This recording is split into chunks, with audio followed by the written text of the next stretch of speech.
एक माणूस सारखाच दुःखी राहायचा. त्याच्या आयुष्यामध्ये काही जरी घडलं तर तो त्याचा तासनतास विचार करायचा आणि तो कधीच शांत राहायचा नाही. एक दिवस तो माणूस एका संताकडे गेला आणि म्हणाला, महाराज, मी खूप थकलोय.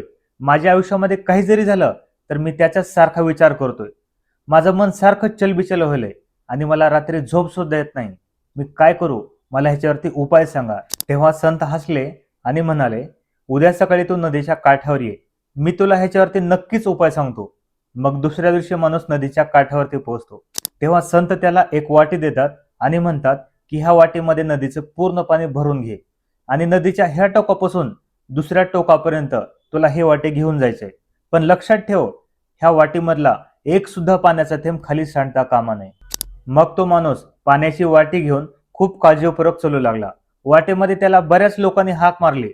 बरेच लोक त्याच्यावर हसले आणि म्हणाले, अरे काय करतोय वेड्यासारखं तू? पण तो मागे वळून बघितला नाही ना तिथं थांबला, कारण की त्याचं पूर्ण लक्ष त्या वाटेवरती होतं. तो माणूस नदी पार करून आला. तेव्हा संत म्हणाले, वाटेमध्ये तुला कोण दिसलं का? तेव्हा माणूस म्हणाला, मला तर कोणीच दिसलं नाही, कारण की माझं पूर्ण लक्ष ह्या वाटेवरती होतं. तेव्हा संत म्हणाले, बाळा, हेच आपल्या आयुष्याचं सगळ्यात मोठं रहस्य आहे. कोण काय बोलतंय, काय करतं, जर ह्याच्याकडे जर आपलं लक्ष जर गेलं तर आपलं मन सारखंच विचलित राहील आणि अशांत राहील.